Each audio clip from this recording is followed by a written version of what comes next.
Uma das ferramentas mais interessantes para a gente entender como que funciona um transistor e como que é, o que que significa graficamente a polarização, o que que significa ganho, o que que significa o transistor estar bem polarizado, é você pensar na reta de carga. Existem milhares de livros aí com equações, com fórmulas, com fotos, etc. Mas o mais interessante é, a meu ver, para você entender qual que é o conceito de polarizar o transistor, qual que é o conceito de fazê-lo operar ou como amplificador ou como a chave aberta, a chave fechada, é a reta de carga, é o load line. Então, presta um pouquinho de atenção, porque vale a pena, isso vai facilitar muito, principalmente quando você estiver projetando em laboratório e fazer um outro exercício, você entender o que você está fazendo. No início é meio confuso esse negócio para quem nunca viu de polarização, de AC, o que é um, o que é outro, mas presta atenção que a chave está aqui. A curva, né, do nosso transistor, como nós vimos, eu tenho VCE aqui em volts e eu tenho IC aqui em miliamperes. Como nós vimos, é um negócio mais ou menos assim, certo? É um negócio mais ou menos assim. Eu vou desenhar aqui 3, 4, 5 curvas. Cada curva corresponde a uma corrente de base diferente, IB', etc, etc. Sendo que aqui são as correntes de grande amplitude e aqui, conforme você vai chegando mais para baixo, vão ficando cada vez menores. Muito bem. Então vamos analisar primeiro, como nós fizemos no caso do diodo, o que significa esse eixo aqui. Esse eixo significa um lugar onde você tem tensão, mas não tem corrente. Então, quem é o piro da festa aqui é o transistor. O que significa uma coisa, o que significa um negócio onde você tenha tensão? Sempre lembrando, né? A gente está sempre falando em relação ao coletor e emissor. VCE é diferente de zero e IC é zero. Significa um circuito aberto, o nome que nós damos para isso é região de corte. Então aqui embaixo, como nós falamos anteriormente, nós temos o corte.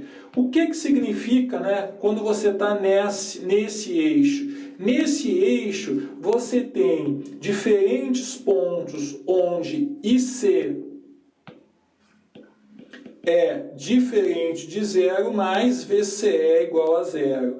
Isso significa uma chave fechada ou, nos nossos nomes aí, uma região chamada saturação. Então, o de deitado é corte e o que está de pé é saturação. Né? Saturação. Percebe que no nosso circuito aqui é muito fácil você, exatamente como no diodo, né? Não tem muita diferença. Na região de corte, o que significa? Na região de corte eu estou com CE aberto, óbvio então que o meu VCE vai ser igual ao VCC. Então aqui, ó, você vai ter VCC. E na região de saturação, por sua vez, isso aqui vai ser um curto. VCE vai ser zero, consequentemente IC vai ser simplesmente VCC por RC. Certo? Então, e esses são os dois pontos limite de corte e de saturação. Como nós falamos no diodo, você não obrigatoriamente precisa estar nesses pontos. Eles só aparecem aqui porque a gente quer pegar pontos numa reta o mais simples possíveis. E isso aqui é a nossa reta de carga para esse transistor. Então, a nossa ideia aqui é mais ou menos o seguinte, eu vou desenhar maior aqui, ó. O nosso transistor, ele está assim, ó, e aqui eu tenho a reta de carga.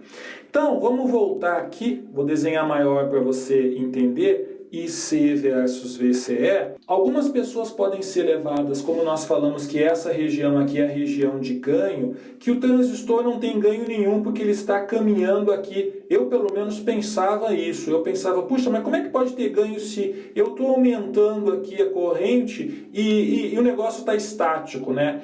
Porque essa é a região do amplificador. Aqui eu tenho uma chave aberta, aqui eu tenho uma chave fechada e o amplificador está aqui no meio.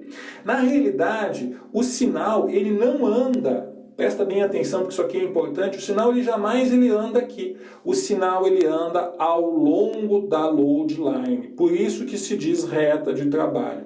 Agora presta atenção comigo. Esses dois pontos aqui são pontos limite. Aqui eu estou com a chave aberta e aqui eu estou com a chave fechada. Se você quer operar o transistor como um amplificador, você quer ficar, óbvio, o mais longe possível dos dois pontos. O mais longe possível dos dois pontos. Qual que é o ponto na reta de carga onde você está o mais longe possível dos dois pontos? A frigideira e o fogo. Onde que você está mais longe? Exatamente no meio. Então, o ponto quiescente que você vai escolher, o melhor ponto quiescente que você vai escolher do ponto de vista de amplitude de saída, nós vamos ver depois isso, é quando você está exatamente no meio do seu load line. E aqui no meio que você vai ter o que nós falamos, o VCE quiescente e o IC quiescente. Agora presta atenção, eu vou avançar um pouquinho mais. Você vai perguntar, mas para isso aí o transistor é quiescente, ou seja, é apenas o que está circulando com o carro ligado, a bateria funcionando. E onde que vai entrar o meu sinal AC? O meu sinal AC, ele vai entrar na seguinte forma. Presta bem atenção. O sinal AC ele entra geralmente na base. Então, ó, o que vai acontecer? Vamos supor que o meu sinal AC ele está entre essas duas retinhas aqui de corrente de base. Então, ó, ele está oscilando aqui. Aqui está o meu sinal AC. E ele está oscilando em torno, não do zero, mas do ponto quiescente. Então, aqui que viria o meu sinal AC. Esse sinal AC vai corresponder a uma oscilação aqui, ó, aqui, que eu vou ver na saída, que vai ter uma amplitude bem maior. Então você já deve ter entendido que conforme eu mudo a orientação dessa reta, eu mudo meu ganho, né? Eu mudo meu ganho. Aqui eu tenho...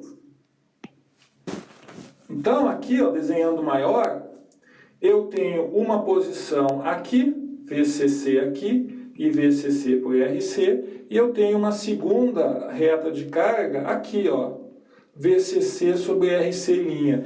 É óbvio que RC' é maior que o RC aqui de cima, certo? Porque ficou menor. Você percebe que a inclinação que nós estamos dando os pontos quiescentes vai ser diferente, ó. Então, você já tem mais ou menos uma intuição que o ganho do seu transistor, o ganho AC, vai ser alguma coisa proporcional à resistência de coletor. Então, de novo, uma variação de IB, que é pequenininha, que é o nosso input, corresponde a uma variação de IC grandona, que é o meu output, que é a minha saída. Tá bom?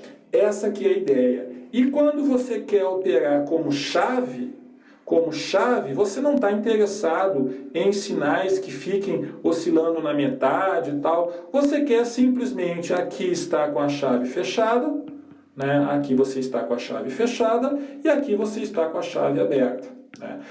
Aqui, inclusive, é diferente. Quando você opera com chave, você não quer estar aqui. Você não quer estar aqui no meio, você quer estar o mais próximo possível dos limites máximos e você não quer operar com uma chave numa região de amplificador. Mas isso nós vamos ver depois. Finalizando, isso aqui é a região de saturação, isso aqui é a região de corte e aqui no meio é o meu amplificador. E o meu ponto quiescente, que é esse vermelhinho aqui, ó,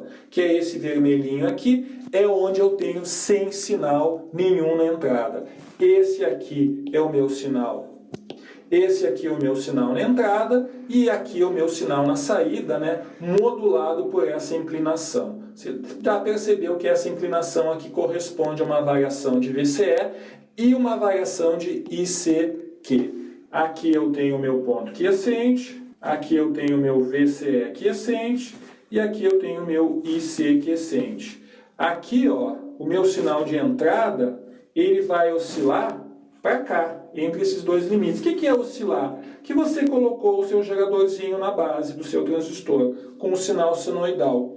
E isso vai corresponder a uma variação de IC aqui, e uma variação de VCE na saída aqui, certo? Então, isso é o IN e esses dois são o OUT, na operação como amplificador. Bom, esse jeito de você polarizar é um jeito que funciona, mas é um jeito que tem alguns problemas. O principal problema do transistor é um negócio que a gente às vezes não dá muita bola, mas é um negócio chamado estabilidade térmica. Os diodos e os transistores, eles são muito sensíveis à temperatura. Então, como nós vimos lá no início, quando a temperatura sobe, a energia cinética aumenta, uma série de coisas acontecem. Por exemplo, no transistor, o beta aumenta com a temperatura. O VBE também muda com a temperatura, inclusive de uma forma bem linear. Por isso que você pode fazer, muitas pessoas fazem termômetros só usando um transistor bipolar, medindo o VBE dele. Medindo essa tensãozinha aqui, você sabe direitinho qual a temperatura que existe. Isso então, para fazer um termômetro é uma coisa boa, mas para uma aplicação é ruim. Você não pode ter um sistema que funcione, que varie em função do calor. Quer dizer, numa região quente tem um certo desempenho, numa região fria tem outra. Então você põe o circuito, um módulo eletrônico no automóvel, quando você liga o automóvel frio ele tem um desempenho, quando o automóvel está quente o desempenho muda. Não pode fazer isso aí. Então a estabilidade térmica é um negócio complicado de você resolver em eletrônica. O que você faz para resolver isso? Você coloca um resistor RE aqui. Esse resistor RE, vocês vão ver depois, ele é um resistor de feedback, ele é um resistor de realimentação. Realimentação é uma teoria complicada, é uma teoria bem extensa, se estuda muito em controle, mas a ideia aqui é mais ou menos o seguinte, os livros aí eles explicam melhor se você quiser estudar e você quiser verificar isso aí, se você tiver interesse. Vamos supor que o IC, que é essa corrente aqui, aumentou porque aumentou a temperatura, certo? Se o IC aumentou, a queda aqui, RE e E, que aproximadamente RE e C, também aumenta, né? Porque o resistor não muda com a temperatura, mas o IC aumentou, consequentemente a tensão em cima aqui, vamos chamar de VE, a tensão também VE aumenta. Bom, se a tensão VE aumenta, o que acontece? O nosso VBE ele vai cair. Por quê? Porque o nosso VBE é igual a VB menos VE. E esse cara aqui subiu. Logo o nosso VBE diminuiu. Se o nosso VBE cai, consequentemente o nosso IB cai. Então, uma vez que IB é igual a IC sobre beta, você percebe o seguinte aqui, ó. Daqui para cá eu tenho um efeito que compensa, um efeito compensa o outro. É para isso que serve esse resistor. Lamentavelmente, realimentação você ganha muitas coisas, mas você perde outras. Por que não se usa sempre esse resistor? Por que a gente já não partiu estudando com esse resistor? Por que foi inserido justo agora? Porque quando você coloca realimentação, você perde ganho. O ganho cai. Isso nós vamos ver depois.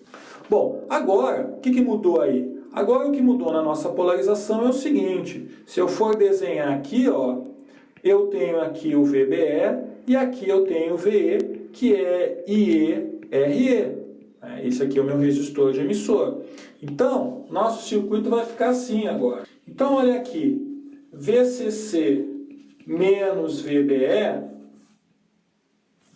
aqui eu tenho VBE, vai ser o quê? Essa quedinha aqui, mais essa. Essa quedinha aqui é RB e B. Essa quedinha aqui é RE e E. Então, juntando tudo, VCC menos VBE vai ser RB e B mais IE, RE. Mas eu sei que IE é aproximadamente beta mais 1, aliás, mas eu sei que IE é beta mais 1 IB, ou você pode até dizer, né, aproximadamente IB vezes beta, porque 51 e 50, 101 e 100 são praticamente os mesmos.